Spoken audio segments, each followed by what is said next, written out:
महत्वपूर्ण समाचार। Gujarat GST commissioner सामे लाग्या छे मस्त मोटा आरोपो।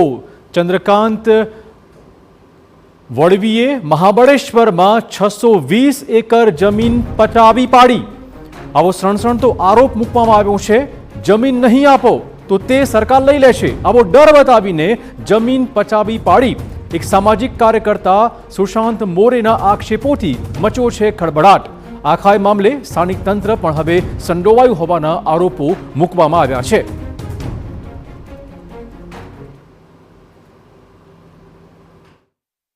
महाबळेश्वर तालुक्यातील मौजे झाडानी या गावामध्ये गुजरात राज्याचे जीएसटी आयुक्त चंद्रकांत वळवी त्यांचे कुटुंबीय आणि नातेवाईक या सर्वांनी मिळून या ठिकाणी 620 एकर जागा खरेदी केलेली आहे। संपूर्ण गाव त्यांनी खरेदी केलेलं आहे आणि या 620 एकरापैकी 40 एकरामध्ये त्यांनी रिसॉर्ट तयार केलेला आहे। त्यामध्ये वृक्षसंपदा तोडून अनधिकृतपणे कोणत्याही प्रकारची परवानगी न घेता सदरचं बांधकाम झालेलं आहे।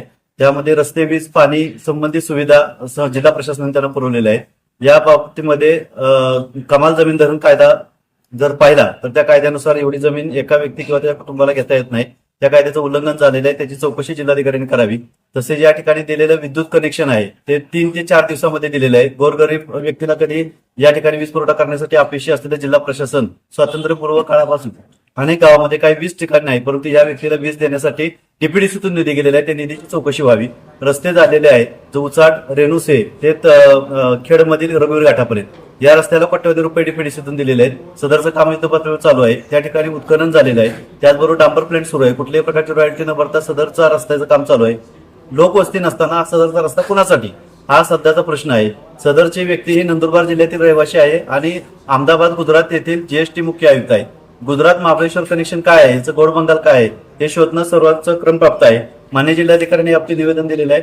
9 जूनच्या अगोदर या सर्व ठिकाणची झाडानी गावची झालेले जे अनधिकृत बांधकाम आहे ते पाडण्यात यावं। जमीन खरेदी प्रकरण आहे ते दोषी आणि सर्व अधिकाऱ्यांच्या गुन्हे दाखल करावेत। त्याचबरोबर दिलेला जो निधी आहे वीज, पाणी, रस्त्यासाठी तर तो निधीची चौकशी करावी, अन्यथा 10 जून पासून जिल्हाधिकारी कार्यालयासमोर आमरण उपोषणाला बसणार आहे। જોકે સુશાંત મોરેની આ ફરિયાદ બાદ તપાસ આરંભી દેવાઈ। કલેક્ટરે કહ્યું છે કે તેમને કેટલાક પુરાવા સોંપવામાં આવ્યા છે। આ તપાસ હવે પ્રાંત ઓફિસર કરી રહ્યા છે। જોકે જીએસટી કમિશનર સામેના આ પ્રકારના ગંભીર આરોપો સામે આવતા અધિકારી આલમમાં આ મુદ્દે અનેક ચર્ચાઓ શરૂ થઈ ચૂકી છે।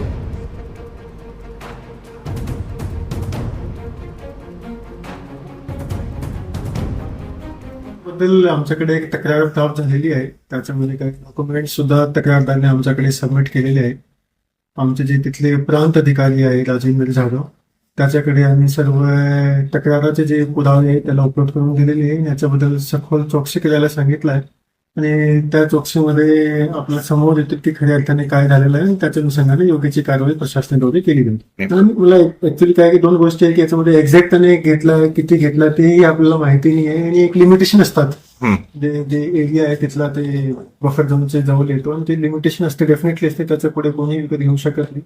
तर तोच बघणे आवश्यक आहे की ते लिमिटेशनच्या पुढे तसा काही विक्रीचा खरेदीचा काही झालेला आहे किंवा नाही, ते आपल्या समोर जेव्हा फॅक्ट्स येतील त्याच्या अनुषंगाने योग्य कारवाई केली जाईल आणि जे कोणी चुकीच्या केली असेल तर 100% त्याच्यावर नियमाप्रमाणे कायद्याप्रमाणे कठोर कारवाई होते।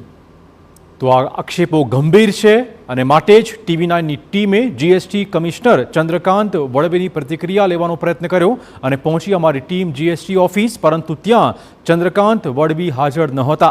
સિક્યુરિટી સ્ટાફના કહેવા પ્રમાણે ચંદ્રકાંત વળવી આજે ઓફિસ આવ્યા જ નથી। તેઓ સોમવારે મળી શકશે।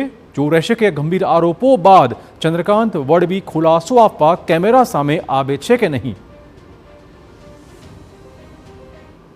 1993 બેચના આઈઆરએસ અને અમદાવાદ જીએસટી ભવન ખાતે જીએસટી કમિશનર તરીકે ફરજ બજાવતા ચંદ્રકાંત વલવી ઉપર મહાબલેશ્વરમાં 620 એકર જમીનના કૌભાંડ અંગે થયેલા આક્ષેપો સંદર્ભે તેઓની પ્રતિક્રિયા મેળવવા માટે જ્યારે જીએસટી ઓફિસ અમે પહોંચ્યા તો ફરજ પરના સિક્યુરિટી કર્મચારીઓ દ્વારા કહેવામાં આવ્યું કે તેઓ હાલ હાજર નથી।